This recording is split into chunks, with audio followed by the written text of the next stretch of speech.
नमस्कार, स्वागत है आपका डीबी लाइव ब्रेकिंग में। मैं हूं समीर आत्मज मिश्र और मेरे साथ हैं अमलेंदु उपाध्याय। चुनाव आयोग एसआईआर में क्या कुछ कर रहा है वो खबरें लगातार सामने आ रही हैं और जब ये सारी चीज़ें बिल्कुल सतह पर आ गई कि चुनाव आयोग किस तरीके से राज्यों में वहाँ के स्थानीय प्रशासन को बिना कॉन्फिडेंस में लिए हुए एक सेंट्रलाइज सिस्टम के जरिए सूची तैयार कर रहा है, मतदाता सूची तैयार कर रहा है, तो अब चुनाव आयोग बैकफुट पर आता दिखाई पड़ रहा है। किस तरह से बैकफुट पर आया है और क्या आरोप लगे हैं पश्चिम बंगाल में और उसी तरीके से दूसरे राज्यों में भी आरोप लग रहे हैं, उस पर हम लोग बात करेंगे। लेकिन एक बड़ी खबर इस समय सुप्रीम कोर्ट से आ रही है। सुप्रीम कोर्ट में इस समय कुलदीप सेंगर मामले में सुनवाई चल रही है। दिल्ली हाई कोर्ट ने जो उन्हें रेप के मामले में जमानत दे दी है उसको सीबीआई ने चैलेंज किया है। चूंकि सीबीआई की जो पैरवी थी उस पर उनको सजा हुई थी, उम्र कैद की सजा हुई थी, लेकिन दिल्ली हाई कोर्ट ने उस मामले में उनको जमानत दी है जिसको चुनौती दी गई है सुप्रीम कोर्ट में। और इस समय वहां सुप्रीम कोर्ट में सुनवाई चल रही है। सुप्रीम कोर्ट के बाहर प्रदर्शन भी हो रहे हैं, महिला संगठनों के, महिला कांग्रेस के प्रदर्शन हो रहे हैं। ये प्रदर्शन लगातार पिछले कई दिनों से चल रहे हैं कि जब से दिल्ली हाई कोर्ट ने जमानत दी थी, लेकिन अब ये मामला चला गया है सुप्रीम कोर्ट में और सुप्रीम कोर्ट में इसकी सुनवाई, सुप्रीम कोर्ट ने मामले को लेते हुए उस पर तत्काल सुनवाई शुरू कर दी है। तो क्या कुछ चल रहा है सुप्रीम कोर्ट में आपको बताएंगे, लेकिन सुप्रीम कोर्ट के बाहर भी जिस तरीके से बड़े पैमाने पर आंदोलन हो रहे हैं और बड़े पैमाने पर प्रदर्शन हो रहे हैं वो जानना भी बड़ा महत्वपूर्ण है। लेकिन यहां इसका एक खराब पक्ष भी है जिसमें कुलदीप सेंगर के समर्थन में भी बहुत सारे लोग उतरते हुए दिखाई पड़ रहे हैं, ना सिर्फ सोशल मीडिया पर बल्कि वहां प्रदर्शनकारियों के साथ झड़पें करते हुए भी। उसकी चर्चा भी करेंगे, लेकिन अभी सुप्रीम कोर्ट में क्या कुछ चल रहा है उसके वो जानते हैं वहां पर अमलेंदु जी। हाँ समीर जी, सुप्रीम कोर्ट में इस समय बहस चल रही है और सुप्रीम कोर्ट में एसजी तुषार मेहता जो हैं वो सीबीआई की तरफ से अपना पक्ष रख रहे हैं और सीबीआई की तरफ से जो दलीलें दी गई हैं समीर जी, उसमें साफ तौर पर ये है कि पॉक्सो एक्ट जो है जिसके आधार पे जो उसको छूट मिली, मतलब उसको ख़त्म कर दिया, उसको उन्होंने विरोध किया है कि भाई जो इसमें पॉक्सो एक्ट है उसमें जो ये कहा गया है कि साहब ये चूँकि पब्लिक सर्वेंट नहीं है पॉक्सो एक्ट में, तो इसमें जो जिसका डेफिनेशन नहीं दिया गया है वो आईपीसी में जो है वो डेफिनेशन दी जाएगी। तो आईपीसी में पब्लिक सर्वेंट नहीं माना गया है एमएलए को, इसलिए इसको ये सजा नहीं मिल सकती। इस आधार पर वो सजा निलंबित की गई है। इसका विरोध कर रहे हैं एसजी तुषार मेहता। हालांकि ये विरोध जो था वो किया जाना था हाई कोर्ट में, वहां इस तरीके की चीजें नहीं आई, लेकिन अब चूंकि दबाव पड़ा और काफी ज्यादा इसका पूरे देश भर में निंदा हुई, प्रदर्शन हुए, तो अब सीबीआई तुरंत जो थी पहुंची सुप्रीम कोर्ट और सुप्रीम कोर्ट में एसजी तुषार मेहता ये पक्ष रख रहे हैं कि ये समय और परिस्थिति के अनुसार तय किया जाएगा कि कौन पब्लिक सर्वेंट है नहीं है। अगर पॉक्सो एक्ट नहीं कहता है कि ये पब्लिक सर्वेंट नहीं है और आईपीसी में भी नहीं है, लेकिन वो आईपीसी में पब्लिक सर्वेंट प्रभावशाली तो शब्द इस्तेमाल किया गया है, तो प्रभावशाली के आधार पर ये इसमें आता है, इसलिए इसको सजा दी जा सकती है। ये अभी तक उनकी तरफ से तर्क आ रहे हैं। जी बिल्कुल, तो ये तर्क आ रहे हैं वहां की किस आधार पर दिल्ली हाई कोर्ट ने कुलदीप सेंगर की जो जमानत है उसको कैंसिल, कुलदीप सेंगर की सजा को कैंसिल कर दिया था और उनको एक तरीके से जमानत दे दी थी। हालांकि वो जेल में अभी भी हैं क्योंकि कई और मामलों में उनको सजा मिली हुई है। लेकिन बहुत ही महत्वपूर्ण बात कही अमलेंदु जी ने कि यही सीबीआई आखिर दिल्ली हाई कोर्ट में यही तर्क क्यों नहीं रख पाई। इसलिए नहीं रख पाई क्योंकि और इसीलिए आरोप लग रहे हैं कि सीबीआई भी बचाने की कोशिशों में लगी हुई थी और अब जब दबाव बढ़ रहा है और इस फैसले की आलोचना हो रही है, इसके खिलाफ प्रदर्शन हो रहे हैं, तो अब सीबीआई ने भी उसको सुप्रीम कोर्ट में चैलेंज किया है दिल्ली हाई कोर्ट के इस फैसले को। बड़ा सवाल लेकिन है कि आखिर सीबीआई को तब क्यों ये बात समझ में नहीं आई। हाँ बिल्कुल, ये समझ में क्यों नहीं आई। और एसजी तुषार मेहता जो है अब कह रहे हैं सुप्रीम कोर्ट से कि पब्लिक सर्वेंट जो है वो पॉक्सो एक्ट में डिफाइन नहीं है। रेफरेंस के हिसाब से आईपीसी में जो भी डिफाइन किया गया वही डेफिनेशन होगी। किसी भी कानून में इस्तेमाल होने वाला हर शब्द मैकेनिकली डेफिनेशन नहीं होता। पब्लिक सर्वेंट का मतलब होगा वह व्यक्ति जो बच्चे पर डोमिनेंट पोजीशन में हो। इस पर सीबीआई ने कहा कि आप कह रहे हैं कि नॉन ऑब्स्टेंटिव क्लॉज, यहाँ पब्लिक सर्वेंट वह होता है जो असल बैकग्राउंड में डोमिनेंट पोजीशन में होता है। अगर वह उस पोजीशन का गलत इस्तेमाल करता है तो ये एग्रेवेटेड होगा। इस पर एसजी ने कहा यहाँ वह इस इलाके का पावरफुल एमएलए था। AR अंतुले केस में सुप्रीम कोर्ट ने कहा कि एमएलए पब्लिक सर्वेंट नहीं है, लेकिन यह केस के फैक्ट्स में था। जब कॉग्निजेंस लिया जा रहा था तो उन्होंने 1947 के PC एक्ट का मुद्दा उठाया, जिसमें पब्लिक सर्वेंट की डेफिनेशन नहीं थी। कोर्ट ने उस एक्ट के कॉन्टेक्स्ट में यह समझा कि क्या यह मंजूरी की जरूरत थी। फिर CGI ने कहा कि इंटेंट देखिए, कोर्ट उन्हें पब्लिक सर्वेंट ना होने का प्रोटेक्शन नहीं देना चाहता था। तो इस पर तुषार मेहता जो है उन्होंने कहा कि आरोपी पक्का सब सेक्शन 3 के अंतर्गत आएगा। जब जुर्म हुआ था तो पेनिट्रेटिव सेक्सुअल असॉल्ट एक जुर्म था। अमेंडमेंट सिर्फ सजा बढ़ाता है, नया जुर्म नहीं बनाता। सिर्फ सजा बढ़ाने से आर्टिकल 20 का उल्लंघन नहीं होगा। CGI ने इस पर कहा कि जब कोर्ट किसी को दोषी ठहराने के बाद जांच कर रहा होता है और सजा का सवाल आता है तो देखेगा कि लेजिस्लेटर इसे और सख्त बनाना चाहता है और क्रूरता को ध्यान में रखते हुए सही जवाब देना चाहता है। एसजी ने इस पर कहा कि पॉक्सो एक्ट का सेक्शन 42 से भी देखा जा सकता है। अगर पॉक्सो और किसी दूसरे कानून में फर्क हो तो क्या होगा, हमें पब्लिक सर्वेंट का मतलब कॉन्टेक्स्ट के हिसाब से लेना होगा। जी बिल्कुल। तो यहाँ पर ये दलीलें दी जा रही हैं। CBI के जो की तरफ से पेश हुए वकील तुषार मेहता हैं, वो अपनी दलील रख रहे हैं और कुलदीप सेंगर की जो सज़ा, उम्र कैद की जो सज़ा दी गई है वहाँ पर उसको जिसको निलंबित किया है दिल्ली हाई कोर्ट ने, उस सज़ा को, उस फैसले को चुनौती दी गई है जिसमें CBI की तरफ से अपना पक्ष रख रहे हैं। और इसको लेकर ज़बरदस्त इस समय एक उबाल है, नाराज़गी है, लोगों में गुस्सा है कि किस तरीके से दिल्ली हाई कोर्ट ने सजा पाए हुए एक व्यक्ति की सजा को निलंबित कर दिया। बहुत सारे उसमें कानूनी पहलू भी आ रहे हैं, लेकिन मानवीय पहलू भी बड़े महत्वपूर्ण है कि आखिर कैसे एक रेपिस्ट को, जिसने अदालत ने रेपिस्ट घोषित कर दिया है, दिल्ली हाई कोर्ट कैसे उसके सजा को निलंबित करने का फैसला करता है। और बड़ा सवाल यह भी कि जिस CBI ने कोर्ट से, वहां पर सेशन कोर्ट से सजा दिलवाई कुलदीप सेंगर को, वो दिल्ली हाई कोर्ट में उसका बचाव क्यों नहीं कर पाई। और अब आखिरकार इस दबाव के बाद उसको सुप्रीम कोर्ट में इसको चैलेंज करना पड़ा है, दिल्ली हाई कोर्ट के फैसले को। और लेकिन अब ये विरोध इसका हो रहा है, इसका विरोध प्रदर्शन दिल्ली हाई कोर्ट के बाहर भी हुए, आज सुप्रीम कोर्ट के बाहर भी हो रहे हैं। उधर इंडिया गेट के सामने पीड़ित लड़की ने खुद वहां पर विरोध प्रदर्शन किया, उसके साथ कुछ लोग आए, हालांकि पुलिस उनको जबरन वहां से हटा ले गई। इसको लेकर भी आलोचनाएं हो रही हैं। लेकिन अमलेंदु जी, इसका एक बहुत ही दुखद पहलू यह भी है कि कुलदीप सेंगर के पक्ष में किस तरह से बहुत सी महिलाएं भी दिखाई पड़ रही हैं। भले ही अब वो राजनीति से प्रेरित हो या कुछ भी हो, लेकिन ये राजनीति का एक बहुत ही विद्रूप चेहरा दिखाई पड़ रहा है। ये राजनीति का विद्रूप चेहरा दिखाई पड़ रहा है समीर जी, और ये दिखाई पड़ रहा है कि भारतीय जनता पार्टी कितने नीचे स्तर तक जा सकती है। यानी आप एक यौन अपराधी और जो हत्यारा भी है, आप उसके समर्थन में आप प्रदर्शन कर रहे हैं और जो सजा की मांग कर रहे हैं उनके खिलाफ आप नारे लगा रहे हैं जी। इतने स्तर तक गिर जाएंगे और एकदम नारा लगाएंगे प्रधानमंत्री की बेटी बचाओ बेटी पढ़ाओ। तो ये क्या प्रधानमंत्री की बात नहीं सुनते जो भाजपा के कार्यकर्ता वहां से पहुंचे हुए इस तरीके करने के लिए। लेकिन समीर जी, इसके साथ साथ एक चीज और भी कहनी पड़ेगी कि जो हाई कोर्ट के बाहर और सुप्रीम कोर्ट के बाहर जो प्रदर्शन हो रहे हैं, ये भी गलत हैं। और इसलिए गलत हैं कि आप जो भी कानूनी बात है वो आपको अदालत में रखनी है। बिल्कुल। आप सुप्रीम कोर्ट पे या हाई कोर्ट पर धरना देके प्रदर्शन करके आप फैसले नहीं बदलवा सकते, ना फैसले करवा सकते हैं। कल को अगर इसी दबाव में फैसले होने लग जाएं तो फिर तो दूसरा कोई भी लेके चला जाएगा। भाई आप गए हैं, कल को कुलदीप सेंगर अपने समर्थकों को लेके आ जाएगा, फिर वो दबाव बनाएगा। तो ये चीजें भी ठीक नहीं है। जो कानूनी लड़ाई है वो कानूनी तौर पर ही लड़ी जानी चाहिए।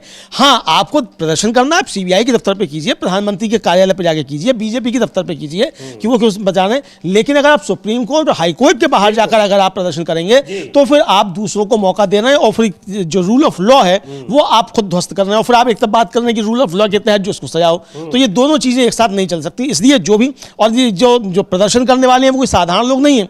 अब अखिल भारतीय जनवादी महिला समिति, वो सामाजिक कार्यकर्ता हैं, योगिता भयाना, अलका लांबा कांग्रेस की राष्ट्रीय अध्यक्ष महिला कांग्रेस की जो वो, ये तो ये मुझे लगता है कि ये मतलब अदालतों के बाहर प्रदर्शन ये किसी भी तरीके से उचित नहीं है। जी बिल्कुल। प्रदर्शन के लिए आपके पास और जगह है और संस्थाएं हैं, लेकिन आप अगर कोर्ट के बाहर प्रदर्शन होने लगे, क्योंकि कोर्ट का फिर फिर ये माना जाएगा कोर्ट का फैसला दबाव में नहीं है। कोर्ट के फैसले में आपको दिक्कत है तो उसके लिए कानूनी तरीके हैं। आप हाई कोर्ट के फैसलों को सुप्रीम कोर्ट में चुनौती दे सकते हैं, पूरी उसकी एक प्रक्रिया है। लेकिन फैसलों के खिलाफ कोर्ट के बाहर अगर प्रदर्शन करते हैं तो ये शायद ये ठीक नहीं होगा। जो बात अमलेंदु जी कह रहे हैं बिल्कुल सही बात है। और इसलिए लेकिन ये प्रदर्शन वहां पर हो रहे हैं तो निश्चित तौर पर ये एक मौका देना है कि फिर कोर्ट के हर फैसले के, चूंकि कोर्ट का जो फैसला आएगा एक के पक्ष में होगा और एक के विरोध में होगा, तो विरोध वाले जाकर प्रदर्शन करने लगेंगे तो वो भी एक राजनीति का अखाड़ा बन जाएगा। अगर ऐसा होने लगा तो एक गलत नजीर इससे परंपरा स्थापित होगी। हाँ बिल्कुल गलत परंपरा स्थापित होगी। तो इसलिए जो कानूनी लड़ाई है वो कानूनी तौर पर लड़ाई जानी चाहिए। जहां सरकार की बात आती हो, जहां प्रशासन की बात आती हो, वहां आप वहाँ जो सरकार से जुड़े हुए संस्थान है वहां प्रदर्शन कीजिए। आप एसएसपी के दफ्तर पे करें, आप डीजीपी के दफ्तर पे करें, आप मुख्यमंत्री कार्यालय पे करें, प्रधानमंत्री कार्यालय पे करें, राष्ट्रपति क्या करें, गवर्नर क्या करें, वहां ठीक है। लेकिन अगर आप अदालतों के बाहर प्रदर्शन करेंगे तो फिर ये किसी भी तरीके से उचित नहीं है। जी बिल्कुल। और एक बार देखते हैं किस तरीके से प्रदर्शन हो रहा है। और वहां महिला कांग्रेस के अध्यक्ष हैं अलका लांबा, वो भी प्रदर्शन में पहुंची हुई हैं, क्या कुछ कह रही हैं उनको भी सुनते हैं और प्रदर्शन देखते हैं वहां किस तरह से सेंगर के खिलाफ नारेबाजी हो रही है और रेपिस्ट को बचाने की जो कोशिशें हो रही हैं उसको लेकर वहां पर नारेबाजी की जा रही है।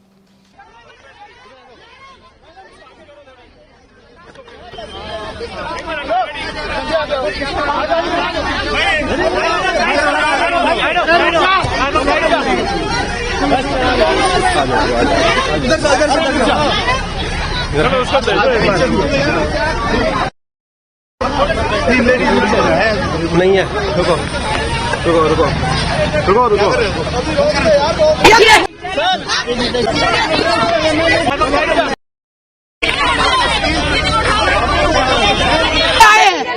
तो हम उसके लिए बात भी नहीं कर सकते। हमने नारेबाजी कर दिया। ये देखिए कैसे खींचा जा रहा है, कैसे मारा जा रहा है। ये हम एक बेटी जिसको कुलदीप सेंगर को क्यों नहीं पकड़ती? कुलदीप सेंगर को क्यों नहीं पकड़ी? इनको बोलो। अरे मैं दिल्ली प्रदेश की अध्यक्ष हूँ महिला कांग्रेस की। मैं ये पूछना चाहती हूँ ये पुलिस कुलदीप सेंगर को क्यों नहीं पकड़ रही? आपकी बहन बेटी होगी ना वो।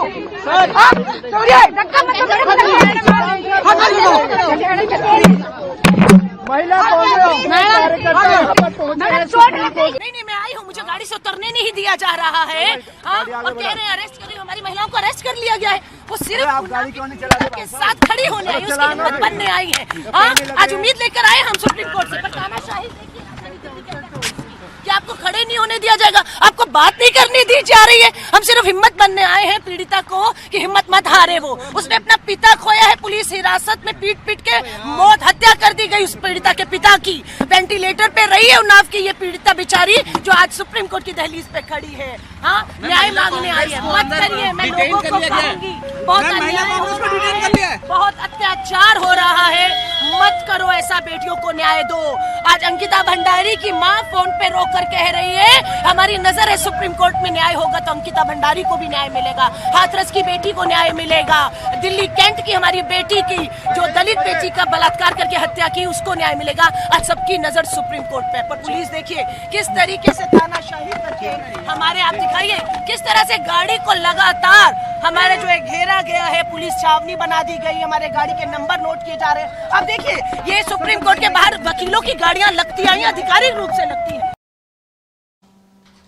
तो ये यहाँ पर अलका लांबा थी, महिला कांग्रेस की अध्यक्ष हैं, और किस तरह से महिलाओं का प्रदर्शन वहाँ महिला कांग्रेस के कार्यकर्ताओं का हो रहा है। उनको भगाया गया वहाँ से जबरन और आरोप लगा रहे हैं कि उनके साथ मारपीट भी की गई है। लेकिन प्रदर्शन यहाँ पर जब हो रहे थे और इस समय सुप्रीम कोर्ट में सुनवाई भी चल रही है तो प्रदर्शनकारी, खैर अब हम लोग ये बात कर रहे हैं अमलेंदु जी की कोर्ट के बाहर नहीं होना चाहिए, लेकिन प्रदर्शन तो जहाँ भी कर रहे हैं वहाँ हर जगह से इसी तरह से हटाया जा रहा है। अभी देखिए वो पीड़ित लड़की खुद प्रदर्शन कर रही थी अपनी आवाज, प्रदर्शन भी नहीं कर रही थी, वो तो 3 लोग बैठे हुए थे। वो बैठी थी, उसकी माँ बैठी थी और वो योगिता भयाना, 3 ही लोग बैठे थे। और वो 144 जो लगती है वो शायद 163 हो गई है बीएनएस में, वो भी उस पर लागू नहीं होती है। 4 से ज्यादा इकट्ठा हो तब लगती है वो भी, और वो लगी हुई भी नहीं है तब भी, मतलब फिर भी उसको भगा नहीं दिया गया। डंडा डोली करके उठाया गया बहुत बेरहमी के साथ। भाई आखिर क्या कसूर है उसका, वहां से आपने क्यों इस तरीके से उठाया, इसका कोई जवाब नहीं है। सिर्फ यह कि सेंगर के खिलाफ मामला नहीं होने पाए, लेकिन सुप्रीम कोर्ट ने, अभी ये खबर आ रही है, ब्रेकिंग खबर आ रही है कि सुप्रीम कोर्ट ने कुलदीप सिंह सेंगर को इस मामले में जो है उसको नोटिस इशू कर दिया है और हाई कोर्ट के आदेश पर रोक लगा दी है सुप्रीम कोर्ट ने। ये अभी की समय बड़ी खबर आ रही है। ये बड़ी खबर है कि सुप्रीम कोर्ट ने दिल्ली हाई कोर्ट के उस आदेश पर रोक लगा दी है जिसमें कुलदीप सेंगर की सजा को, उम्र कैद की सजा को निलंबित किया था। तो ये बड़ी खबर है और इसको, इस दिल्ली हाई कोर्ट के फैसले को चुनौती दी है सुप्रीम कोर्ट में सीबीआई ने। चूंकि सीबीआई इसमें कुलदीप सेंगर के खिलाफ ये मामला उसको ले रही थी, सीबीआई ने पूरे मामले की जांच की थी और अब सुप्रीम कोर्ट ने दिल्ली हाई कोर्ट की उस खबर पर स्टे लगा दिया है, रोक लगा दी है। तो ये बड़ी खबर है, लेकिन इसको लेकर सीबीआई पर भी कई सवाल उठ रहे हैं कि आखिर यही उसने अपना जो प्रतिरोध है वो उसने वहां पर क्यों नहीं दर्ज कराया दिल्ली हाई कोर्ट में। अब कुलदीप सेंगर को भी नोटिस जारी किया गया है, 4 हफ्ते का टाइम दिया गया है, पर सबसे बड़े सवाल सीबीआई पर उठ रहे हैं अमलेंदु जी। वही बात जो शुरू में आपने कही कि आखिर दिल्ली हाई कोर्ट जब ये फैसला सुना रही थी, वहां जब ये इस पर बहस चल रही थी, तब सीबीआई ने इस पर अपना विरोध क्यों नहीं दर्ज कराया? बिल्कुल उसी समय सीबीआई को अपना विरोध दर्ज कराना चाहिए था। तो इतना जो पूरा एक तरीके से कार्य चाउस जो पैदा हुआ समीर जी, ये सब नहीं होता। यहाँ निश्चित तौर पर कहा जाए तो सीबीआई की बहुत बड़ी गलती ही नहीं है, बल्कि जो आरोप है वो ये है कि सरकार के दबाव में इस तरीके से किया गया। अगर हमारी एजेंसियां इस तरीके से दबाव में आएंगी और वो भी इस तरीके के यौन अपराधियों के अगर दबाव में आएंगी, तो फिर इस देश में कानून की व्यवस्था कहां रहेगी, रूल ऑफ लॉ कहां रहेगा? ये एक बड़ा सवाल है। मुझे लगता है कि सुप्रीम कोर्ट ने एक बड़ा बेहतरीन इस समय कदम उठाया है। सजा पर रोक, जो निलंबन पर जो थे उस पर रोक लगा दी है। हाई कोर्ट का जो आदेश था उस पर रोक लगा दी है। और जस्टिस माहेश्वरी जो थे उन्होंने साफ तौर पर कहा कि भाई कोर्ट ने जो है जो एक सेक्शन था उस पर विचार नहीं किया है। और जस्टिस माहेश्वरी ने कहा कि हाई कोर्ट द्वारा आपकी सजा सस्पेंड करने का आधार यह था कि आप पब्लिक सर्वेंट नहीं हैं। और यह भी कहा कि धारा 376(2)(1) पर कहाँ विचार किया गया, उस पर विचार ही नहीं किया हाई कोर्ट ने। ये आया है। तो ये सुप्रीम कोर्ट ने कहा और सीबीआई ने कहा ये कानूनी मुद्दा है, इसके लिए दृढ़ निश्चय की जरूरत है। कभी कभी सच कहूं तो हम सभी को कहते कहते फिर वो रुक गए। फिर इस पर सिद्धार्थ दवे जो है, जो सेंगर की तरफ से थे, सीनियर एडवोकेट, उन्होंने कहा कि जज की तस्वीरें फैलाई जा रही हैं। सीबीआई ने कहा कि अगर ये मान लिया जाता है तो एक कांस्टेबल और या पटवारी पब्लिक सर्वेंट होगा, लेकिन एमएलए एमपी नहीं होगा तो और से छूट मिल जाएगी। सर्वाइवर के वकील ने कहा कि मुझे दखल देने की इजाजत दी जा सकती है। जो सीबीआई कह रहे हैं समीर जी, यही बात मैंने जस्टिस काजू से पूछी थी, वो समर्थन में थे। तो मैंने पूछा था कि इसका मतलब अगर ये पॉक्सो एक्ट में एमएलए नहीं आता है तो फिर कल से जो है सारे विधायकों को ये पॉक्सो एक्ट के अंतर्गत अपराध करने की छूट मिल जाएगी, उनको इसमें संरक्षण मिल जाएगा, सजा नहीं मिलेगी। यही बात जो है वो सीबीआई कह रहे हैं। और फिर जो है अब ऑर्डर जो दिया गया है, वो ऑर्डर ये दिया गया है कि हमें लगता है कि कानून के कुछ बड़े सवाल हैं, नोटिस जारी करें। आमतौर पर जब किसी दोषी अंडर ट्रायल को trial court, high court order के हिसाब से बिल पर यह किया जाता है, तो ऐसे ऑर्डर पर कोर्ट को उस व्यक्ति को सुने बिना रोक नहीं लगानी चाहिए। हालांकि रेस्पोंडेंट को दूसरे केस में आईपीसी की धारा 304 पार्ट 2 के तहत दोषी ठहराया गया है और सजा सुनाई गई है और वह उस केस में कस्टडी में है। हम अजीब बातों के आधार पर उस ऑर्डर के लागू होने पर रोक लगाते हैं। रेस्पोंडेंट को उस ऑर्डर के हिसाब से कस्टडी से रिहा नहीं किया जाएगा। विक्टिम को अलग से एसएलपी फाइल करने का कानूनी अधिकार है, उसे इस कोर्ट से आज़ादी की ज़रूरत नहीं है।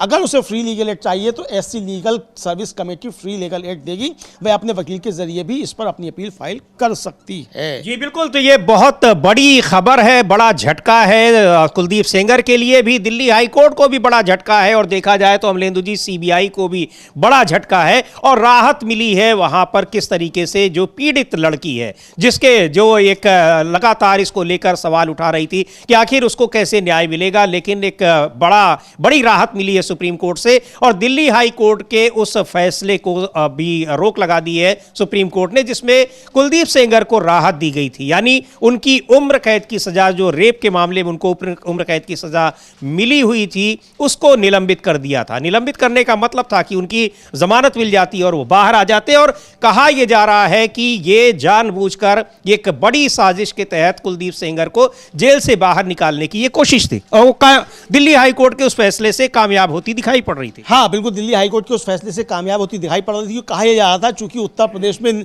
पंचायतों के चुनाव आने वाले हैं और 2027 का विधानसभा चुनाव आना है, तो चूंकि क्योंकि बाहुबली है कुलदीप सिंह सेंगर, तो उसकी मदद लेने के लिए जो है ये दबाव बनाया जाता है। इस तरीके के आरोप हैं जो पीड़िता है उसकी तरफ से भी, और जो तमाम सामाजिक कार्यकर्ता हैं, जो राजनीतिक कार्यकर्ता हैं, उनकी तरफ से भी आरोप है कि सरकार के दबाव में इस सीबीआई जो थी वहाँ खामोश रही, लेकिन जब इसका पूरे देश में विरोध होना शुरू हुआ, बीजेपी घिरने लगी, तब फिर सीबीआई भागकर जो है सुप्रीम कोर्ट पहुंची इसको रुकवाने के लिए। ये दलीलें हाई कोर्ट में भी दी जा सकती थी, और जस्टिस माहेश्वरी कह रहे हैं कि जो 2-1 है उस पर हाई कोर्ट में विचार नहीं किया, 376 जो है उस पर हाई कोर्ट ने विचार नहीं किया। तो केवल आपको राहत इस बात पर मिली कि आप पब्लिक सर्वेंट नहीं है, तो इसलिए इस पर विचार नहीं किया सकता, और इसलिए हम इसके हाई कोर्ट के ऑर्डर पर रोक लगाते हैं। और ये अमलेंदु जी इतना इसके चर्चित मामला था, और ये बिल्कुल फिल्मी कहानी की तरह था कि एक गरीब और पीड़ित लड़की किस तरीके से न्याय के लिए संघर्ष कर रही है, और उसकी लड़ाई जो है वो एक वहां पर एमएलए और बहुत रसूखदार व्यक्ति से होती है। परिवार के कई लोग मारे जाते हैं उस प्रक्रिया में षड्यंत्र के तहत, और आखिरकार मतलब लोगों के सड़क पर उतरने, बड़े आंदोलन के बाद एक पूरा मामला सीबीआई इसकी जांच करती है, उसको सजा मिलती है, लेकिन सजा मिलने के बाद भी किस तरीके से बचाने की कोशिश हो रही है। और आपको याद होगा कि बहुत मुश्किल में कुलदीप सेंगर के खिलाफ एफआईआर दर्ज कराई गई थी, बीजेपी ने आखिर तक उनको नहीं, जब सजा मिलती है तब कहीं जाकर उनकी सदस्यता जाती है, और पार्टी उनको अपनी पार्टी से निष्कासित करती है। उसके बावजूद उनके परिवार के लोगों को बीजेपी टिकट देती है, उनकी पत्नी को ही टिकट दे देती है, उनकी पत्नी को ही टिकट दे देती है। और ये सारी बातें आज सुप्रीम कोर्ट में जब दलीलें दी गई, तब वहां पर भी ये सारी चीजें उठाई कि इतना हल्का मामला नहीं है। ये किस तरीके से लड़की के जो संघर्ष है उसकी तारीफ की जानी चाहिए कि उसको न्यायिक प्रक्रिया पर कितना भरोसा है। अगर ऐसा होता है तो भरोसा उसका किस तरीके से टूटेगा। हाँ, हालांकि सीजीआई ने फटकार भी लगाई है पीड़िता को एक मामले में, जो चूंकि जो हरिहरन थे, जो मतलब इनकी तरफ से थे, सेंगर की तरफ से, उन्होंने कहा कि उन्हें जजों के खिलाफ बयान देने से बचना चाहिए, वे नेशनल टेलीविजन पर ऐसा कर रहे हैं, ये अवमानना जैसा है। सीजीआई ने कहा कि हम कोई बड़ी बात नहीं कर रहे हैं, हम जानते हैं कि लोग पॉलिटिकल फायदा उठाने की कोशिश कर रहे हैं, किसी को इसकी परवाह नहीं करनी चाहिए, ये पहले सीजीआई ने कहा। फिर हरिहरन ने कहा कि वीडियो है कि जजों ने पैसे लिए, ये चिंता की बात है। इस पर सीजीआई ने पीड़ित के वकील से कहा कि आप भूल रहे हैं कि उसे सिर्फ जुडिशरी ने दोषी ठहराया था, जुडिशरी को डराने की कोशिश मत करो। यही बात समीर जी मैं भी कह रहा था कि जुडिशरी के बाहर धरना प्रदर्शन ये बिल्कुल ठीक नहीं है, ये कानून ठीक नहीं है, और ये रूल ऑफ लॉ जो है उसके खिलाफ है। तो ये सीजीआई ने कहा है। पीड़ित के वकील ने कहा कि दोषी शोर मचा रहा है, मेरे पिता को मार दिया गया है। जस्टिस माहेश्वरी ने कहा कोई ऐसी बात मत करो, तुम्हें उनका जवाब नहीं देना है, बाहर बहस मत करो जी। ये साफ बात कही। इसके बाहर मीडिया ट्रायल जिसको कहते हैं कि कम से वो नहीं होना चाहिए अगर वो मामला सुप्रीम कोर्ट में, हाई कोर्ट में कहीं भी चल रहा है, और कोर्ट का फैसला जो होता है दोनों तरफ की दलीलें सुनने के बाद वहां पर उसके आधार पर होता है। और यह भी है कि फैसले से आप संतुष्ट नहीं है तो आप उसको अपर कोर्ट में यानी हाई कोर्ट के फैसले को सुप्रीम कोर्ट में चुनौती दे सकते हैं, पर उसको लेकर आरोप लगाना ठीक नहीं है, क्योंकि आरोप के लिए फिर आपके पास आधार होने चाहिए, और अगर कोर्ट पूछेगा तो आप क्या बताएंगे। तो ये एक महत्वपूर्ण बात है। पूरी न्यायिक प्रक्रिया जो है वो एक उससे चलती है, उसमें आपको फैसलों पर विरोध दर्ज कराने का भी अधिकार है और उसके खिलाफ अपील करने का भी। तो उसी के हिसाब से न्यायिक फैसलों को लेना चाहिए, यह कहा सुप्रीम कोर्ट ने। लेकिन एक बड़ा फैसला है, बड़ी राहत दी है, और यह भी दिखाया है दिल्ली हाई कोर्ट के फैसले पर। लेकिन सवाल यही है अमलेंदु जी कि दिल्ली हाई कोर्ट ने भी अगर यह फैसला दिया था तो इसका मतलब कि जो विरोध करने वाला पक्ष था यानी सीबीआई, उसने उस तरीके से विरोध नहीं किया। यही तुषार मेहता अगर ये सारी बातें उस समय रखते तो ऐसा लगता नहीं है कि दिल्ली हाई कोर्ट उन चीजों को इग्नोर कर देता। हाँ, बिल्कुल इग्नोर नहीं होता समीर जी। यही बात मैंने शुरू में भी कही थी कि जो तर्क आप आज देने के लिए पहुंचे हैं सुप्रीम कोर्ट में, ये तर्क आप वहां भी दे सकते थे, हाई कोर्ट में भी दे सकते थे, लेकिन वहां जो है वो नहीं दिया गया। तो इसलिए ये इतना मामला आगे बढ़ा, और एक तरह से कहा जाए कि जो न्यायिक व्यवस्था है उसके खिलाफ भी अविश्वास का माहौल एक तरीके से पैदा हुआ, जो कि नहीं होना चाहिए था। तो ये साफ तौर पर देखा जा सकता है। बहरहाल सुप्रीम कोर्ट ने एक बहुत बड़ा फैसला इस समय समीर जी दिया है, और इस समय की ब्रेकिंग खबर यह है कि सुप्रीम कोर्ट ने कुलदीप सिंह सेंगर की जो सजा निलंबन का हाई कोर्ट का आदेश था उस पर रोक लगा दी है। सुप्रीम कोर्ट से उन्नाव रेप केस में कुलदीप सिंह सेंगर को बड़ा झटका लगा है, और सुप्रीम कोर्ट ने कुलदीप सिंह सेंगर को नोटिस इशू किया है। फिलहाल कुलदीप सिंह सेंगर को अभी जेल में ही रहना होगा। इस मामले में वो बाहर आ सकते थे, हालांकि एक मामले में वो और जेल में है, लेकिन अभी वो बाहर नहीं आ सकता कुलदीप सिंह सेंगर। और ये एक तरह से कहा जाए कुलदीप सिंह सेंगर को एक बड़ा झटका जो है वो लगा है, और ये न्याय प्रक्रिया जो है उस पर एक फिर से विश्वास आप कह सकते हैं कि बहाल हुआ है। जो गलती हाई कोर्ट ने की थी उस गलती को सुधार दिया है सुप्रीम कोर्ट ने, ये कहा जा सकता है समीर जी। हाई कोर्ट में पूरी चीज पे बहस नहीं हुई, सुप्रीम कोर्ट खुद कह रहा है कि 376 पे वहां बात नहीं हुई और 2(1) जो था उस पर बातचीत नहीं हुई, इसलिए जो है कुलदीप सिंह सेंगर को जमानत नहीं मिलेगी, ये साफ हो गया है। सुप्रीम कोर्ट ने रोक लगा दी है, 4 हफ्ते का समय दिया है कुलदीप सेंगर को जवाब देने के लिए। ये इस समय की बहुत बड़ी खबर आ रही है। जी बिल्कुल, ये बड़ी खबर आ रही है कि सुप्रीम कोर्ट ने कुलदीप सिंह सेंगर को जो राहत मिली थी दिल्ली हाई कोर्ट से उस पर रोक लगा दी है, यानी अभी वो जेल में ही रहेंगे। हालांकि दूसरे मामलों में वो जेल में रहते ही, लेकिन जो रेप का मामला था उसमें उनकी सजा पर रोक लगा दी थी, उसको निलंबित कर दिया था दिल्ली हाई कोर्ट ने, पर अब वो फैसला उस पर रोक लगा दी गई है, यानी जेल में ही रहेंगे कुलदीप सेंगर। बड़ी राहत मिली है पीड़ित लड़की को, और उसको लेकर जिस तरीके से जो प्रदर्शन कर रहे थे, चाहे वो महिला कांग्रेस हो या फिर तमाम सामाजिक संगठन, महिला संगठन हो, उन्होंने भी एक राहत की सांस ली है। योगिता भयाना, जिनका जिक्र हम लोग कर रहे हैं कि किस तरह से पीड़ित लड़की के साथ वो इंडिया गेट पर प्रदर्शन कर रही थी, उसके बाद उन्होंने दिल्ली हाई कोर्ट के बाहर भी प्रदर्शन किया था। इस फैसले पर सुप्रीम कोर्ट ने जो रोक लगाई है दिल्ली हाई कोर्ट के फैसले पर, उसको लेकर क्या कह रही हैं, एक बार सुनते हैं योगिता भयाना को। लेकिन ये बड़ी खबर है और बड़ी राहत है, पर यह भी इसमें है कि आखिर हाई कोर्ट और सुप्रीम कोर्ट के बाहर प्रदर्शन करना कितना ठीक है, इस पर भी सवाल उठ रहे हैं, क्योंकि अगर ऐसा होता है तो फिर तमाम फैसलों के खिलाफ वहां प्रदर्शन होने लगेंगे। बिल्कुल बिल्कुल, तमाम फैसलों के खिलाफ प्रदर्शन होने लगेंगे और फिर सारी चीजें सड़कों से ही तय होने लग जाएगी। तो इसलिए कानून को अपना काम करने देना चाहिए। मैं फिर कहूंगा कि जो भी प्रदर्शन करने हैं आप प्रदर्शन बिल्कुल कीजिए, किसी भी आपको आपत्ति है उस पर भी आप बिल्कुल प्रदर्शन कीजिए, अपनी आलोचना व्यक्त कीजिए, आप फैसले की भी आलोचना कीजिए, चूंकि यह अधिकार आपको संविधान देता है कि आप सुप्रीम कोर्ट के फैसले की भी आलोचना कर सकते हैं, लेकिन फैसला आपको मानना पड़ेगा, क्योंकि वो आदेश है सुप्रीम कोर्ट का, तो वो आपको मानना पड़ेगा। लेकिन आप उसकी आलोचना कर सकते हैं, उससे असहमति आप अपनी प्रकट कर सकते हैं, लेकिन आप धरना प्रदर्शन सुप्रीम कोर्ट पे करने लग जाएं और हाई कोर्ट पर आप करने लग जाएं या ट्रायल कोर्ट के बाहर करने लग जाएं, तो इसका मतलब कि आप जुडिशरी पर दबाव बनाने की कोशिश कर रहे हैं। और यही सीजीआई ने कहा कि जुडिशरी को डराइए मत, तो ये काम फिर दूसरे लोग भी कर सकते हैं। तो इसलिए ये रास्ता गलत है। रास्ता सही है कि आपको अगर ये लगता है कि सरकार दबाव बनाकर करवा रही है, आप सरकार के खिलाफ कीजिए, प्रधानमंत्री के दफ्तर पर कीजिए, प्रधानमंत्री के घर पर कीजिए, गृह मंत्री के घर पर कीजिए, सीबीआई के दफ्तर पर कीजिए, डीजीपी के मुख्यालय पर कीजिए, मुख्यमंत्री के दफ्तर पर कीजिए, राजभवन पर कीजिए, सब जगह कीजिए, लेकिन जुडिशरी पर आप दबाव बनाने की कोशिश मत कीजिए, चाहे आपका कॉज कितना भी सही क्यों ना हो।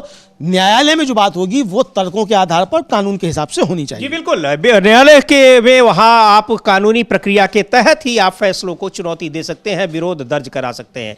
बहरहाल अब 4 हफ्ते का समय दिया गया है, उसके बाद फिर सुनवाई होगी, नोटिस जारी किया गया है जब वो अपनी बात वहां रखेंगे। लेकिन क्या कुछ कहा है इस सुप्रीम कोर्ट ने जो राहत दी है, और उसको लेकर योगिता भयाना ने, जो महिला कार्यकर्ता हैं, सुनते हैं उनको क्या कह रही हैं। This, I think it's a good sign, और मुझे लग रहा है कि अभी they have verbally announced it and they will be legally announcing it, whatever it is. But however, it's a good sign. What we were hoping we are getting. Is it very positive? It is a positive sign that they are saying verbally. At least in verbal discussion, it has come out that Supreme Court said they are inclined to give justice, inclined to stay the order, bail order. I think that's the biggest news as of now. And I think we are seeking it now legally there, on papers. Let's see what it comes out to be. All right, ma'am. All right. Thank you. तो एक राहत मिली है, बड़ी राहत मिली है, और अब आगे क्या होगा, अब 1 महीने बाद यानी 4 हफ्तों का समय दिया गया है, फिर उस पर सुनवाई होगी। लेकिन जिस तरीके से एक न्यायिक प्रक्रिया से पीड़ित का और पीड़ित के समर्थकों का भरोसा उठ रहा था, उससे एक बड़ी राहत मिली है अमलेंदु जी। और राजनीतिक दल जो कांग्रेस पार्टी की तमाम महिला कार्यकर्ता उसके साथ दिखाई पड़ रही थी, वो भी बहुत एक खुश हैं, राहत की खबर उनके लिए भी है। सुनते हैं कांग्रेस की नेता हैं मुमताज पटेल क्या कह रही हैं। What I've just heard that Senger has been given 2 weeks to respond. So I'm just waiting to still hear what happened inside because I was doing it other. Oh, So stay has been granted. How do you react to this? well, I think we are hopeful now that things will move, and we're very hopeful that justice will be given to the Unnao victim. Alright. Hindi में बता दें कि जिस प्रकार से court ने stay दे दिया उसको लेकर क्या उम्मीद की किरण, और हम चाहते हैं कि इस बच्ची को न्याय मिले, और अब लगता है कि राह में हम आगे बढ़ रहे दोबारा हैं। से कुलदीप को वापस से जेल भेज देना चाहिए या क्या कुछ आपकी प्रतिक्रिया है? फांसी की सजा मिलनी चाहिए एक बलात्कारी को, ना ही कुलदीप सेंगर बट आगे भी पिछले केसेस में भी जो भी एक नया लॉ आना चाहिए जिसमें बलात्कारियों को कैपिटल पनिशमेंट मिलना चाहिए। तो इन प्रतिक्रियाओं से इनके गुस्से को समझा जा सकता है अमलेंदु जी कि यहाँ बलात्कारियों के लिए कैपिटल पनिशमेंट यानी उनको फांसी की सज़ा होनी चाहिए, कानून बनना चाहिए और उसकी मांग वहाँ पर जो प्रदर्शनकारी हैं वो लगातार कर रहे हैं। लेकिन दिल्ली हाई कोर्ट ने उनको राहत दे दी थी, पर सुप्रीम कोर्ट ने बहुत ही महत्वपूर्ण फैसला दिया है आज और इस दिल्ली हाई कोर्ट के फैसले पर रोक लगा दी है। तो एक राहत की सांस है। क्या उसके कानूनी पक्ष है वो अभी सुप्रीम कोर्ट में जो दलीलें चल रही थी, अमलेंदु जी लगातार उसको बता रहे थे आपको, क्या कहना है इस जब सुप्रीम कोर्ट ने इस पर रोक लगाई है, किस आधार पर लगाई है? तो सुनते हैं वकीलों को भी क्या कुछ कह रहे हैं और वहां पर जो मौजूद थे पीड़ित पक्ष की ओर से वकील मौजूद थे उनको हम लोग सुनेंगे। लेकिन एक बड़ी राहत है और जो पीड़ित पक्ष को जो हम लोग बार बार ये कह रहे थे या उनको ऐसा लग रहा था, मायूसी दिख रही थी कि कानून से भरोसा उठ रहा है, उस लिहाज से बहुत ही महत्वपूर्ण है। और इसीलिए जो कहा भी सुप्रीम कोर्ट ने कि हर चीज़ का न्यायिक तरीका है, आप आरोप अगर लगा रहे हैं तो सोच समझकर आपको आरोप लगाने चाहिए। चूंकि हाई कोर्ट के जिन जजों ने ये फैसला सुनाया था उनके खिलाफ पीड़ित पक्ष की ओर से बहुत सारे आरोप लग रहे थे। हाँ, पीड़ित पक्ष से बहुत आरोप लग रहे थे और सीधा सीधा ये तक कहा गया, जो कहा भी सेंगर के वकील ने कि साहब जजों ने पैसे ले लिए। भाई हर मामले में ऐसे आरोप लगाना ठीक नहीं है। बात यह कि सीबीआई ने वहां बात क्यों नहीं रखी बिल्कुल जो बात सीबीआई यहां रख रही है। तो यहां दोष किसका है? भाई जब बहस ही नहीं की जाएगी, पीड़िता का खुद का बयान भी कि पूरी बहस अंग्रेजी में, मुझे मालूम ही नहीं पड़ा क्या हुआ। तो सीबीआई ने भी कहा वो आपको मालूम नहीं पड़ा, तो सीधे सीधे ये कहना है कि साहब जज ने पैसे ले लिए, ये बातें भी ठीक नहीं है किसी तरीके से। निश्चित तौर पर हाँ, ये बिल्कुल सही है कि सीबीआई ने काम नहीं किया, उसका खमियाजा था वो भुगतना पड़ा, ये साफ तौर पर समझा सकता। तो इसलिए इसके खिलाफ अब वो बातें सब समीर जी सामने आ रही हैं। जी बिल्कुल। तो सुनते हैं पीड़ित पक्ष के जो वकील हैं वो क्या कह रहे हैं, जो सुप्रीम कोर्ट ने क्या कुछ कहा है उसको वो कानूनी भाषा में बता रहे हैं। सुनते हैं उनको। सुप्रीम कोर्ट को धन्यवाद, देश की न्यायपालिका को धन्यवाद। विक्टिम परिवार को पूरा ये आशंका है कि अगर अपराधी कहीं से भी छूट जाएगा उसका गिरोह तुरंत सक्रिय हो जाएगा और अलग तरीके से उसका मोटिवेशन जो बढ़ेगा, उसके गिरोह के लोगों का बढ़ेगा। जो बचे खुचे परिवार के लोग हैं उसको भी मार और मिटा दिया जाएगा। विक्टिम के चाचा हैं, किस प्रकार के? विक्टिम के चाचा का मैं वकील हूँ। उनके ऊपर और भी उनके प्रॉपर्टी को बर्बाद करने के लिए, उनके चीज़ों को तरीके के ख़त्म करने के लिए, फाइनेंशियली तो बैकबोन को तोड़ने के लिए ये दबाव बना था। अभी भी उनके परिवार पे उनका जो माइनर बच्चा है जिसकी आइडेंटिटी डिस्क्लोज नहीं कर सकती है, उसको स्कूल से निकाल दिया जा रहा है, उसके स्कूल में रजिस्ट्रेशन नहीं हो रहा है। ये आपने मेंशन किया था कोर्ट में? ये कोर्ट में ये सेपरेट मैटर है, उसके लिए हम लोग जो प्रोसीजर है वो लोग हम स्टार्ट कर रहे हैं। ऐसे तो ये हेमंत कुमार मौर्य है, वकील हैं और ये पीड़ित पक्ष की ओर से वकील बता रहे हैं कि क्या कुछ हुआ और वही सारी चीज़ें कि कितनी विषम परिस्थितियों में ये केस लड़के इस अंजाम तक उसको पहुंचाया। लेकिन जब दिल्ली हाई कोर्ट ने सजा को निलंबित कर दिया था तो फिर बड़ी मायूसी हुई। लेकिन बड़ी राहत की खबर है कि सुप्रीम कोर्ट ने उस फैसले को अब उस पर रोक लगा दी है। 4 हफ्ते का समय दिया गया है, नोटिस दिया गया है। 4 हफ्ते के बाद यानी 1 महीने के बाद फिर इस पर सुनवाई होगी। अमलेंदु जी, हाँ, 1 महीने बाद इस पर फिर सुनवाई होगी और फिर उसके बाद तय किया जाएगा कि क्या होना है क्या नहीं होना है। और जो लग रहा है समीर जी, सुप्रीम कोर्ट ने जो आदेश दिया है उसमें सीधे सीधे सवाल पूछे हैं कि भाई हाई कोर्ट का आदेश जो है वो केवल एक पॉइंट पर है कि आप लोक सेवक नहीं हैं। जी हाँ, आप पब्लिक सर्वेंट नहीं है, केवल एक विषय पर है, बाकी उसमें किसी विषय पर विचार किया ही नहीं गया है। तो और एक इस बिंदु पर आपको इतने बड़े मुकदमे से उससे आपको संरक्षण मिल जाए, ये भले ही नहीं उसमें मेंशन है पब्लिक सर्वेंट आप है कि नहीं, ये मुद्दा ही नहीं है। हाँ बिल्कुल, ये मुद्दा ही नहीं है और इतने बड़े मामले में आपको इससे छूट नहीं मिल सकती। ये साफ तौर पर सुप्रीम कोर्ट का आदेश समझा जा सकता है कि ये कहा है कि इतने बड़े मामले में कि आप बाहर आ जाएं, ये आपको इस पर नहीं दिया जा सकता। केवल एक कानूनी लेकुना जो है उसके आधार पे, मतलब मेरिट पे है ही नहीं। और ये हाई कोर्ट ने अपने उस आदेश में भी लिखा कि हम मेरिट पर नहीं जा रहे हैं, हालांकि एक तरीके से मेरिट ही तय कर दी। जब आपने ये कह दिया कि ये जनसेवक नहीं है तो ये मेरिट ही आपने तय कर दी, लेकिन फिर भी ये जोड़ा है हाई कोर्ट ने कि हम मेरिट पर नहीं जा रहे हैं। तो इसका मतलब मेरिट पर आपको ये राहत मिली ही नहीं है, एक लेकुना पर आपको राहत मिली कि आप पब्लिक सर्वेंट नहीं हैं पोक्सो एक्ट के तहत, लेकिन आप करप्शन एक्ट के तहत हैं। और जो AR अंतुले का मामला है उसमें जो केस है उस केस के संबंध में वो बात आई है जी। इसी तरीके से। तो इसलिए आप पब्लिक सर्वेंट हैं या नहीं, और उसको सीजीआई ने स्पष्ट भी किया कि पब्लिक सर्वेंट का मतलब कि आप चीज को प्रभावित कर सकते हैं, ये है। जी बिल्कुल। तो ये बड़ी खबर है कि सुप्रीम कोर्ट ने कुलदीप सेंगर मामले में दिल्ली हाई कोर्ट के फैसले पर रोक लगा दी है। दिल्ली हाई कोर्ट ने रेप के मामले में जो उम्र कैद की सजा मिली है कुलदीप सेंगर को, उसको निलंबित कर दिया था, जिसको सीबीआई ने सुप्रीम कोर्ट में चुनौती दी थी। उसको लेकर काफी महिला संगठनों के विरोध प्रदर्शन हो रहे थे। पीड़ित लड़की खुद अब न्याय की मांग कर रही थी और इसके अलावा महिला कांग्रेस के कार्यकर्ता भी सड़कों पर उतरकर प्रदर्शन कर रहे थे। लेकिन अब एक बड़ी राहत मिली है और एक 4 हफ्ते का समय दिया हुआ है। तो सुप्रीम कोर्ट से एक ये बड़ी खबर है और एक और बड़ी महत्वपूर्ण आज सुनवाई हो रही है। वो सुनवाई भी शुरू हो गई है अमलेंदु जी, अरावली के मामले पर।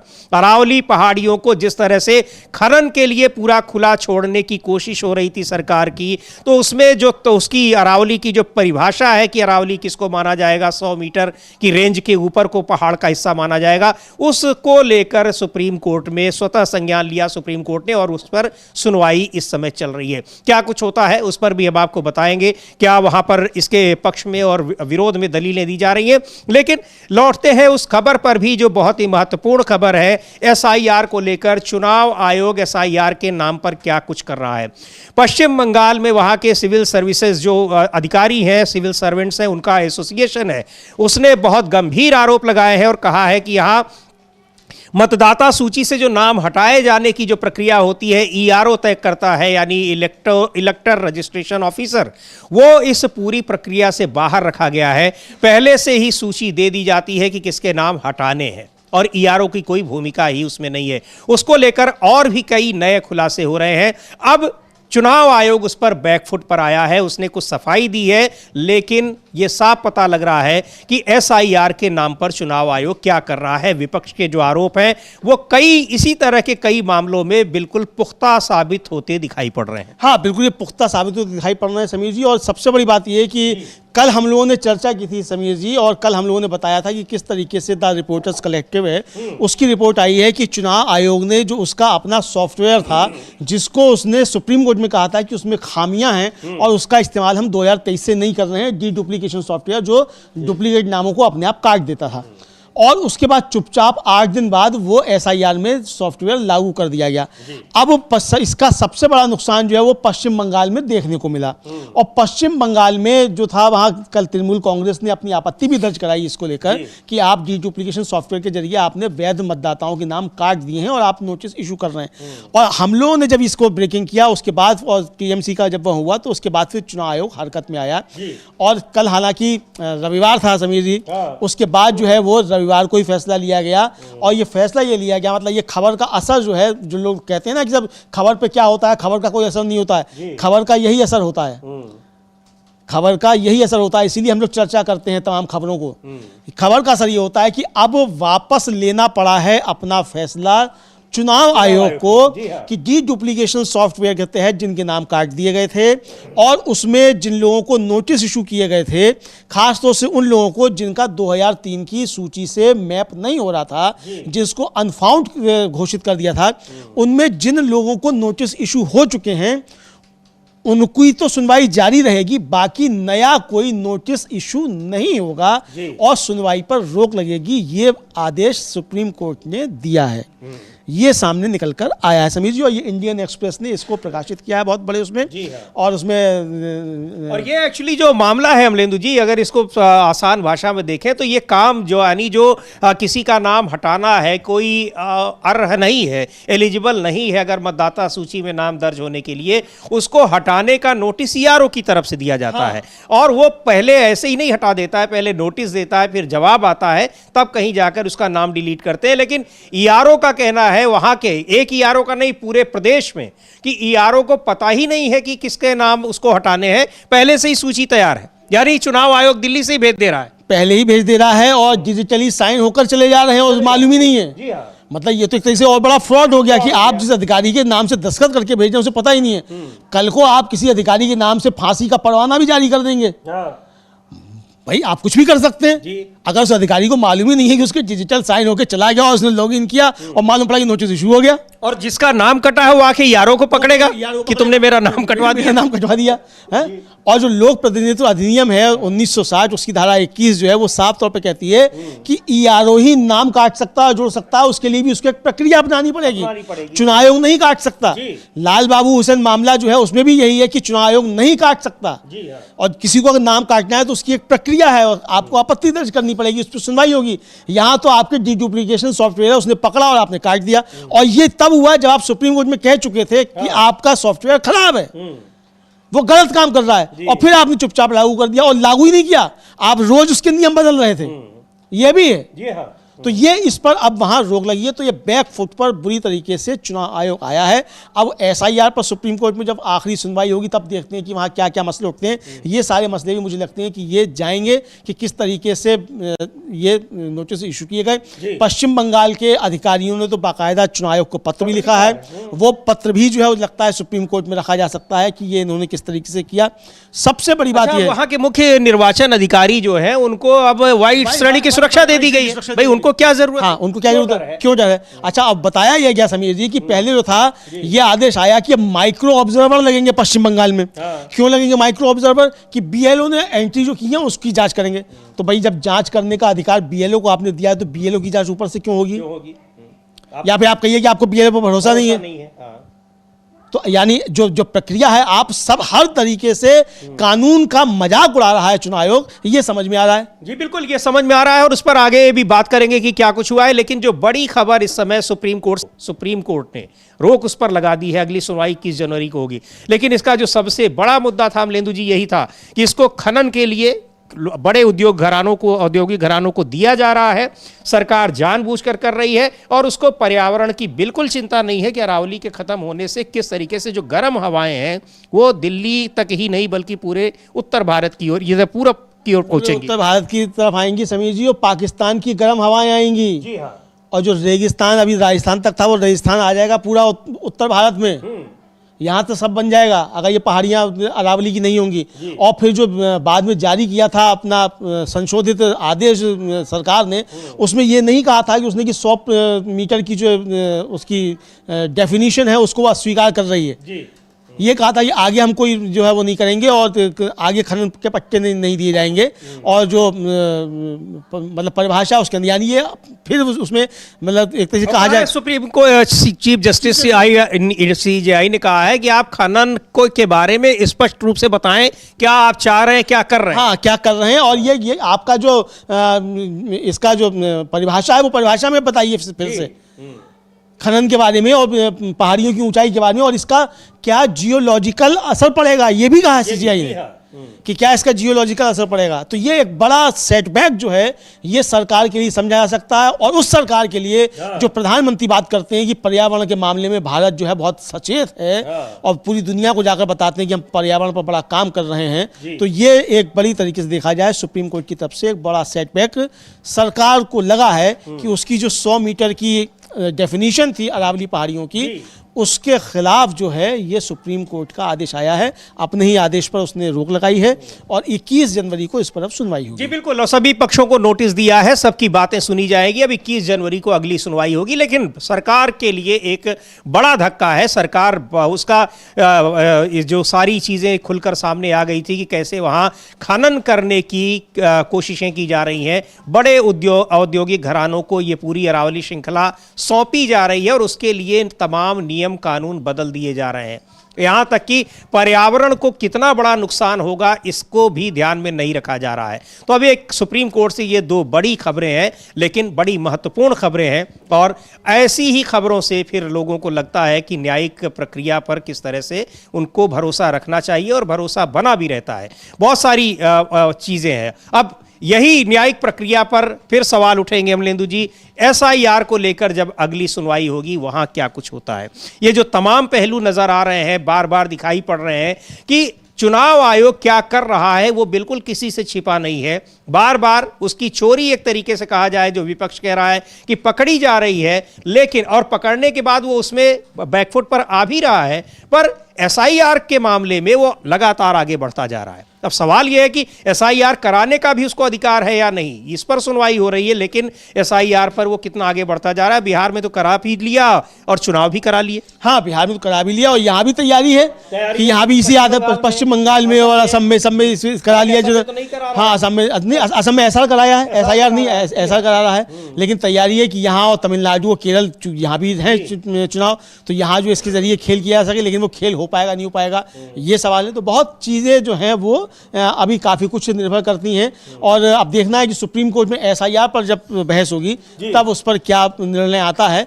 लेकिन वहाँ भी चुनाव आयोग बुरी तरीके से फंसा हुआ है, चूंकि अब वहाँ पूछ लिया गया है कि आप बताइए आपको क्या कानूनी अधिकार हैं, संवैधानिक अधिकार क्या हैं, आप ये करा सकते हैं नहीं करा सकते हैं। और इस बात का चुनाव आयोग के पास कोई जवाब नहीं है कि उसको संवैधानिक तौर पर नियम बनाने का अधिकार नहीं है। नियम बनाने का अधिकार चुनाव आयोग को नहीं, संसद को है। इसका कोई जवाब चुनाव आयोग के पास नहीं है। जी बिल्कुल, अभी तक कोई जवाब नहीं है और अब अगली सुनवाई जब होगी तो ये नए जो मुद्दे हैं ये भी निकलकर सामने आएंगे। वहां पर बेंच के सामने सुप्रीम कोर्ट की जिन 2 जजेस की बेंच जो सुनवाई कर रही है कि कैसे एसआईआर के नाम पर क्या कुछ कर रहा है, तमाम नियमों को ताक पर रख दिया है और यहां तक कि जो स्थानीय अधिकारियों के ऊपर जो दायित्व होता है उस दायित्व को भी उसने अपने ऊपर ले लिया है, उस जिम्मेदारी को। और बाद में जब वहां पर जो आम जनता होगी वो पकड़ेगी उनको कि आपने हमारा नाम काट दिया, और नाम को काटने के लिए, डिलीट करने के लिए बाकायदा चुनाव आयोग से सूची भेजी गई है। यानी वहां पर ईआरओ जब देख रहे हैं कि हमको किसका नाम डिलीट करना है तो पता चला कि उसको तो पहले ही नोटिस जा चुका है। ये तो मतलब गजब का, ये इसको कहा जाए तो फ्रॉड है अमलेंदु जी। हाँ बिल्कुल, ये गजब का फ्रॉड है, ये साफ तौर पर समझा जा सकता है। और ये मतलब इसको फ्रॉड भी आप कह सकते हैं, बाकी नियमों की अनदेखी भी कह सकते हैं। सरकार की तरफ से जो पक्ष दिए गए, दूसरा कोई पक्ष वहाँ कहने वाला था ही नहीं, दूसरा पक्ष आएगा कहाँ से? जी हाँ, तो दूसरा पक्ष मतलब सुप्रीम कोर्ट को ही रखना है, तो आज सीजीआई ने रखा दूसरा पक्ष भी अपने आप ही, क्योंकि भाई अरावली की बात रखने के लिए कौन जाएगा? अरावली की बात जिसको रखनी थी वो तो सरकार थी, वो तो खुद ही अरावली के खिलाफ खड़ी आके जाके खड़ी हो गई, वो तो खुद ही उसको पूरा काट देना चाहती है। तो यहाँ जो मतलब जो संविधान का कस्टोडियन सुप्रीम कोर्ट है, तो वो सवाल आज सुप्रीम कोर्ट ने सरकार से उठाए हैं संविधान के कस्टोडियन होने के नाते कि भाई आप पहले परिभाषा स्पष्ट कीजिए इसको, और खनन के मामले में आपकी क्या नीति है ये बताइए। बिल्कुल, खनन के मामले में और उधर अब एसआईआर को लेकर जब सुनवाई होगी तो उसमें देखते हैं कि क्या कुछ होता है। लेकिन चुनाव आयोग बुरी तरीके से इस मामले में फंस गया है। बिहार में जिस तरीके से कराया गया वहां पर वो एक घेरे में है ही है, उस पर सुनवाई चल रही है। लेकिन अब पश्चिम बंगाल में जो कुछ हो रहा है, और इधर बीच अभी भी कई खबरें आ रही हैं कि बीएलओस के ऊपर जो वहां पर कर्मचारियों के ऊपर दबाव है उनकी वजह से वो जान ले रहे हैं। लेकिन वहां सिविल जो वहां सर्वेंट्स हैं उनके एसोसिएशन ने मुख्य निर्वाचन अधिकारी को बाकायदा पत्र लिखकर यह आपत्ति दर्ज कराई है कि यहां ईआरओ के जो काम है वो सेंट्रलाइज्ड वे में हो रहे हैं, यानी चुनाव आयोग अपने आप ही जिनके नाम काटे जा रहे हैं उनकी सूची भेज रहा है। और इधर एसआईआर पर अब ड्राफ्ट सूची जब आएगी, काम पूरा हो गया है अमलेंदु जी, उत्तर प्रदेश में भी लगभग 2,89,00,000 वोटर जो है वो गायब होने वाले हैं। वहां भी हलचल मची हुई है और वहां बीजेपी के भीतर भी हलचल मची हुई है। हाँ, वहाँ बीजेपी की उसमें हलचल मची हुई है समीर जी, और वहाँ तो बीजेपी में आपस में ही काफ़ी कुछ चल रहा है जी। मतलब वहाँ जो है बीजेपी में आपस में इतना ज़बरदस्त चल रहा है कि ये समझा जा सकता है कि कितना वहाँ जो है संघर्ष जो है। अब अगर 2,89,00,000 या 90 लाख कुछ बताए जा रहे हैं, इतने वोट अगर मतलब इतने मतदाताओं के नाम अगर कट जा रहे हैं समीर जी, तो ये और योगी आदित्यनाथ कह रहे हैं कि हमारे मतदाता हैं। हाँ। तो इसका मतलब बिना दिल्ली के इशारे पर तो नहीं हुआ होगा इतना सब कुछ। और अखिलेश यादव यही सवाल पूछ रहे हैं और पूछ रहे हैं कि भाई अगर ये इनके ही मतदाता हैं तो ये बताया जाए कि ये इतना बड़ा जो थी बेईमानी की थी, 60,000 के आसपास एक कॉन्स्टिट्यूंसी में इसका मतलब वोट कट रहे हैं। तो अगर एक कॉन्स्टिट्यूंसी में 60,000 के आसपास बीजेपी के वोट कट रहे हैं तो इनकी तो जमानतें जब तो जाएंगी सारी सीटों पर। अखिलेश यादव भी सवाल पूछ रहे हैं, ज्यादा शहरी इलाकों से सबसे ज्यादा शहरी इलाकों से कट रहे हैं। तो ये इसका मतलब कि आपकी जमानतें भी जब्त हो जाएंगी। तो ये बड़ा एक संकट जो है वो उत्तर प्रदेश में खड़ा हो गया। तो ये भी कहा जा रहा है कि ये जो दिल्ली और लखनऊ के बीच लड़ाई चल रही है उसका भी एक अक्स जो है वो यूपी में SIR में निकलकर सामने आया है। जी बिल्कुल, अब ये जो कुछ भी हो उसके पीछे, लेकिन यहाँ बड़े पैमाने पर वोट का मतदाता सूची से लोगों के नाम डिलीट किए गए हैं। और सबसे जो हैरानी की बात है कि ये डिलीशन किस आधार पर किए गए हैं, ये सबसे ज़्यादा इसको लेकर सवाल उठ रहे हैं। क्योंकि पश्चिम बंगाल में बाकायदा वहाँ जो अधिकारी हैं वो कह रहे हैं कि हमको कुछ पता ही नहीं है, और चुनाव आयोग अपने आप ही एक ऐप के जरिए वहाँ लोगों के नाम डिलीट कर रहा है, उनको नोटिस भेज रहा है। और उस पर अब वहाँ, लेकिन जो कुछ अभी इसको 32 लाख जो वोटर्स के नाम कटने हैं, जिनको आपत्तियां अपनी दर्ज करानी है, वो वहाँ परेशान हो रहे थे, पर उसको भी अभी उस पर भी रोक लगा दी है चुनाव आयोग ने। अमलेंदु जी, हाँ, उस पर भी रोक लगा दी है कि मतलब कोई भी नाम अभी नहीं कटेगा और कोई नोटिस इशू नहीं होगा, ये सब रोक लगा दी है।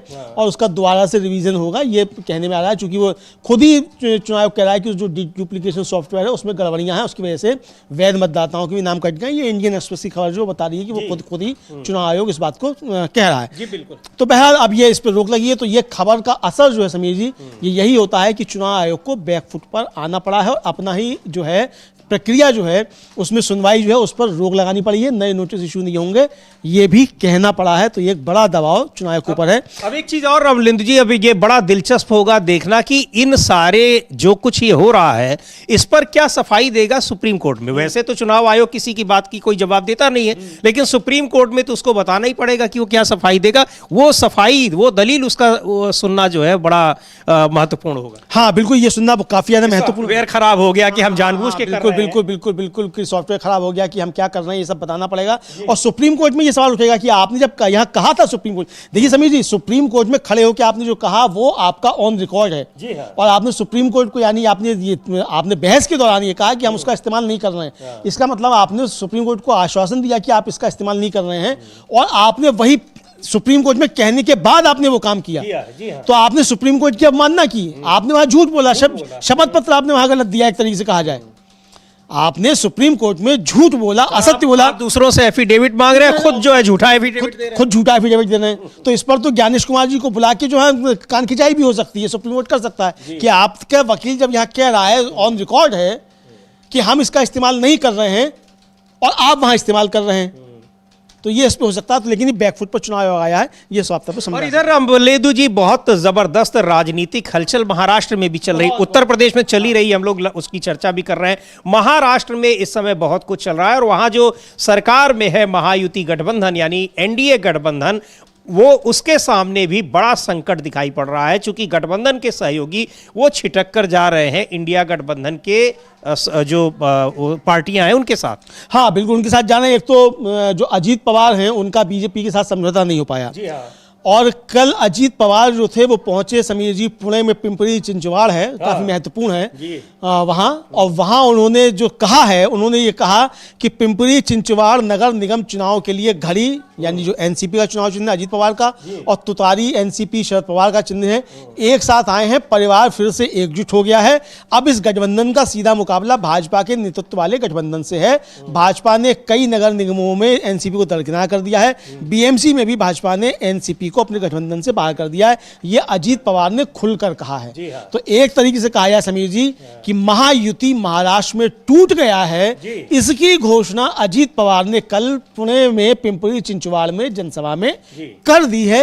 ये एक बड़ा झटका महायुति को, यानी एनडीए को महाराष्ट्र में लगा है, भले ही वो निकाय चुनाव में लगा हो। और परिवार एकजुट हो गया है, ये साफ तौर पर अजीत पवार ने कहा है। जी बिल्कुल, इधर ठाकरे परिवार और इधर पवार परिवार, तो यानी दोनों परिवार जो है जिनको तोड़ने की कोशिशें बीजेपी की तरफ से की गई थी, वो परिवार एकजुट हो रहे हैं। और इन दोनों परिवारों से लड़ना बीजेपी के लिए कितना आसान होगा, कितना मुश्किल होगा, ये आने वाला समय बता देगा। 15 जनवरी को निगम चुनाव है, उनमें मालूम पड़ेगा। जी बिल्कुल, और इसको लेकर संजय राउत ने भी कुछ कहा है, सुनते हैं वो क्या कह रहे हैं और कितना महत्वपूर्ण है अजीत पवार का एक बार फिर एनसीपी के साथ, यानी एनसीपी के जो दोनों घटक थे जो टूट गए थे, अलग हो गए थे, वो जब एक साथ आए हैं तो उसको लेकर क्या कह रहे हैं संजय राउत, सुनते हैं। यहाँ मुंबई में आप बोल रहे हैं आपने जगह छोड़ी है शरद पवार के लिए, क्या कहना चाहते हैं? देखिए, पिंपरी चिंचवड़ का तक सीमित मुद्दा है। पुणे में उनका अलायंस नहीं हो रहा है मेरे हिसाब से, पिंपरी चिंचवड़ में हो रहा है। अब जवाब उनको देना है ना, आप बीजेपी के साथ जा रहे हो, जवाब अजित पवार को देना है, बीजेपी को, उनके बॉस अमित शाह को। जिस शरद पवार जी के साथ बीजेपी लड़ रही है उनके साथ आप अलायंस कर रहे हो, तो उनको जवाब देना पड़ेगा अमित शाह को। हाँ, और जिस बीजेपी के साथ आपका विरोध रहा हमेशा, तो एनसीपी बीजेपी के साथ जा रही है, तो जवाब देना पड़ेगा पवार साहब को। आप उनसे सवाल पूछिए।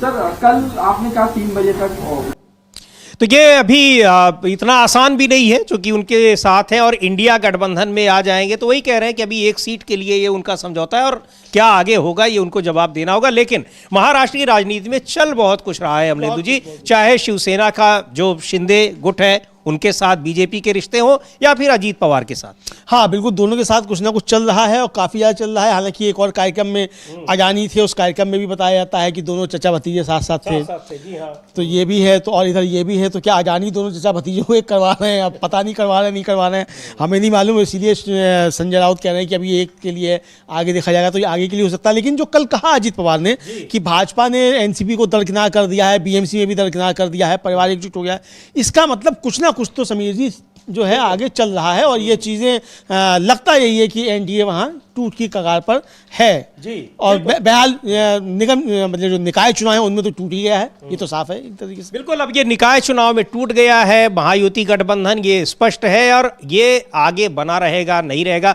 महायुति सरकार जो वहां पर है महाराष्ट्र की एनडीए सरकार, उस पर इसका क्या असर होगा ये देखना बड़ा महत्वपूर्ण होगा। लेकिन जो बड़ी खबर है, सबसे महत्वपूर्ण बात है कि एसआईआर के जरिए चुनाव आयोग अब बैकफुट पर आया है, लेकिन सुप्रीम कोर्ट में वो जो कुछ ये कर रहा है उस पर क्या जवाब वहां देगा ये जानना बड़ा दिलचस्प होगा। और एक बार फिर बता दें आपको कि बड़ी खबर सुप्रीम कोर्ट से कुलदीप सेंगर के मामले में आई है कि कुलदीप सेंगर को जो दिल्ली हाई कोर्ट ने सजा पर, उम्र कैद की सजा पर निलंबित कर दी थी, उस पर सुप्रीम कोर्ट ने रोक लगा दी है। बहुत सारी खबरों पर रहेगी नजर, आप बने रहिए डीबी लाइव के साथ। इस कार्यक्रम को अब यहीं समाप्त करते हैं। मुझे और अमलेंदु उपाध्याय को दीजिए अनुमति। नमस्कार।